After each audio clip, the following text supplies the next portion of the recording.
Baik, terima kasih Ananda atas pertanyaannya. Nah, di sini kebanyakan mungkin ya peran guru BK setahu guru-guru BK menurut para peserta didik yang lalu ya.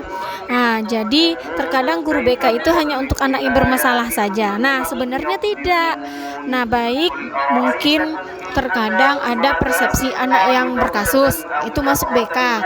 Nah, tetapi melalui bermacam-macam pelajaran lah mungkin kemarin tuh ada juga tuh yang berpersepsi kalau ada tawuran itu guru BK, kalau ada anak yang cabut itu guru BK. Sebenarnya tidak. Nah, jadi terkadang guru mata pelajaran juga seperti itu. Kalau sedikit ada anak yang bermasalah, kasih ke BK. Nah, sebenarnya peran guru BK itu membimbing semua peserta didiknya. Nah, jadi kan sekarang kan ada tuh satu guru BK 150 anak. Nah, jadi dibimbing semuanya baik dari segi karir, sosial, belajar. Nah, dari sanalah kita itu sebagai guru BK dinuntut bagaimana membimbing anak tadi.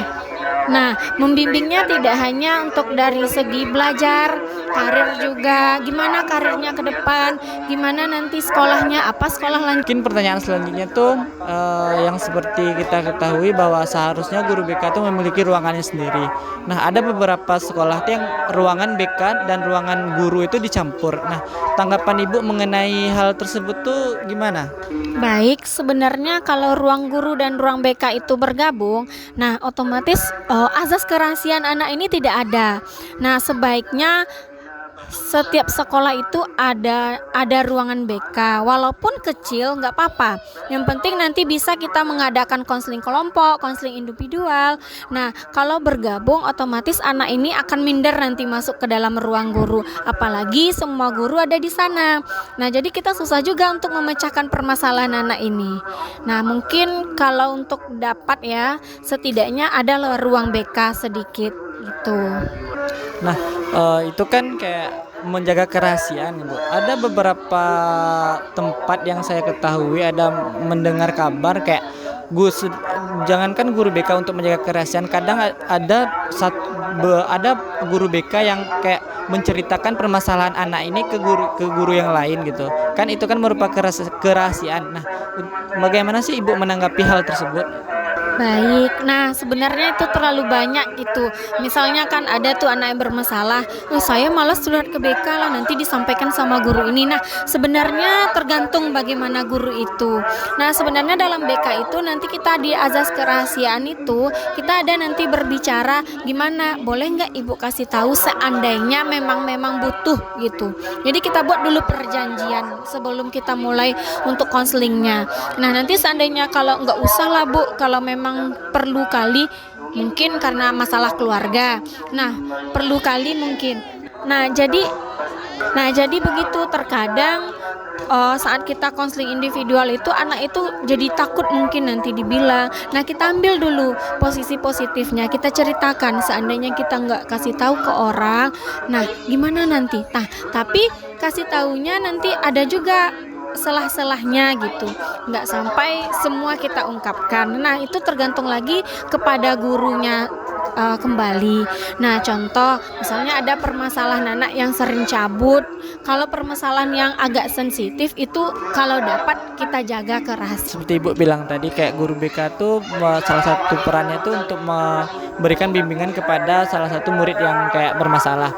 Nah, Ibu tuh pernah nggak sih Bu memberikan bimbingan kepada anak bermasalah, tapi anak yang bermasalah ini nggak menerima sampai kayak ada permasalahan baru yang timbul gitu? Baik, nah contohnya mungkin gini, yang namanya anak perkembangan ya. Nah, apalagi di masa puber. Nah, terkadang anak ini dia nggak gitu, padahal dia salah kan. Dah, otomatis kita ikut dulu sama seperti dia. Nah, oh ibu juga pernah dulu kok kayak gini. Nah, gimana caranya kita itu mengambil hati anak tadi dulu. Nah, terus otomatis terkadang dia nggak nerima. Nah, kalau di BK itu ada juga nanti untuk kerjasamanya seperti pergi ke Puspaga, pusat konseling keluarga, nanti kita pergi ke sana, kita curhat. Nah, dibukalah pikiran anak ini gitu. Nah, jadi terkadang kalau nggak putus di BK saja, kita membutuhkan juga orang lain. Nah, mungkin sejauh ini menjadi guru ya, terkadang anak ini kan ada yang bermasalah. Nah, kebanyakan anak yang bermasalah ini orang tuanya yang sudah berpisah. Nah, dari sana kan ibu nggak merasakan. Nah, kan otomatis kan akan timbul masalah. Kayak kan situ. Tapi pernah nggak sih Bu kayak yang ibu memberikan bimbingan nih, anak ini nggak terima terus ngadu ke orang tua, itu pernah kedapatan nggak sih Bu murid seperti itu Bu? Nah, mungkin yang namanya anak terkadang dia merasa dia dituduh kayak gini.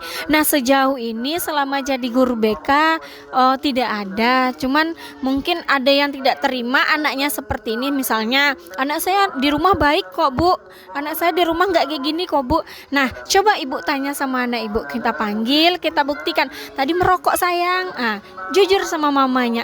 Mereka jujur. Sejauh ini begitu.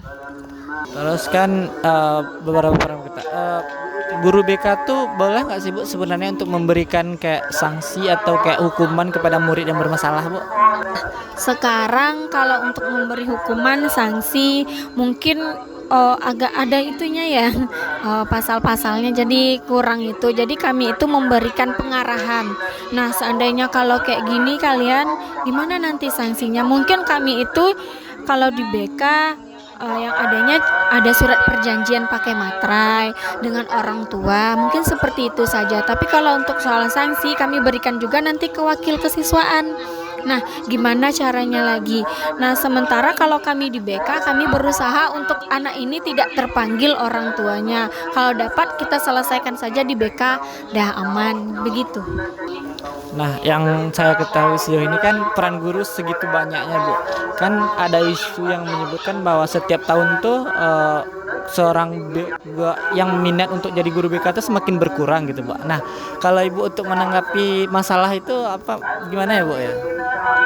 Ya terkadang mungkin ya guru BK itu guru anak yang itu tuh. Nah, jadi mungkin kalau kita sudah terjun ke dunia BK menyenangkan kok. Malahan kalau jadi guru BK itu yang paling dekat anak yang bandel, anak yang suka cabut. Nah, dia terasa, oh ibu ini kayak gini, ibu ini lebih perhatian. Jadi mungkin karena image tadi kalau guru BK itu polisi sekolah. Kalau udah lihat guru BK, saya takut, rambut saya gini-gini. Nah, tetapi kalau kita bisa mengayomi, bisa apa, kita ibu kerasa juga. Ada kayak tahun kemarin kan kelas 9. Nah, mereka suka cabut, suka gini, tapi kita ikuti dulu alurnya. Nah, setelah kita ikuti alurnya, kita coba itu dekati dia gimananya. Nah, dari sana nanti kita bisa mengayomi mereka. Nah, persepsi terkadang ya guru-guru lain ini nih, ngapain masuk BK kan kayak gini. Nah, coba dululah nikmati BK itu menyenangkan kok. Nah ya mungkin di penghujung wawancara ini banyak banyak hal yang saya dapatkan setelah wawancara dengan Ibu. Mungkin pertanyaan terakhir atau sedikit kayak Ibu tuh ngasih kesan-pesan lah buat calon-calon guru BK di luar sana Bu. Ya baik. Nah, mungkin untuk yang sekarang lagi kuliah guru BK itu menyenangkan. Nah, apalagi kalau kita bisa membantu peserta didik yang mungkin yang lagi ada permasalahan, mereka lagi drop, mereka lagi butuh tempat curhat. Nah, di sana sebenarnya menyenangkan kok. Nah, apalagi menghadapi anak-anak yang puber itu sangat menantang. Nah, kenapa? Karena guru BK itu paling suka hal-hal yang mungkin membuka rahasia seperti detektif lah ya. Nah, dari sana itu intinya kalau kita itu niatnya baik, niatnya mau memecahkan permasalahan peserta didik, pasti peserta didik itu akan nyaman dengan kita. Nah, untuk teman-teman yang sekarang lagi kuliah BK, tetaplah bertahan ya. Meskipun orang itu bilang BK itu ngapain tuh nggak masuk kelas. Nah, sekarang BK itu sudah diperjuangkan, apalagi Menteri sekarang kan semua guru harus diberikan bimbingan BK. Nah, jadi kita itu sekarang sudah mulai udah mulai naik gitu. Apalagi kami di MGBK kan selalu diberi pengarahan bagaimana perkembangan remaja pada saat sekarang ini, mungkin yang tawuran itu tantangan kok.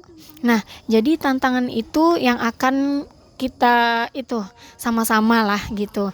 Kita akan merubah bagaimana peserta didik itu kembali lagi ke sekolah. Pokoknya intinya tetap semangat. Habis itu nomor satu itu BK itu siap di mana saja. Ya.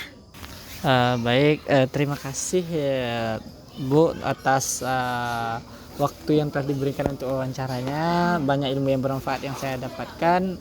Mungkin video wawancara hari ini juga sudah selesai. Kalau ada kesalahan saya minta maaf. Saya tutupi. Assalamualaikum warahmatullahi wabarakatuh.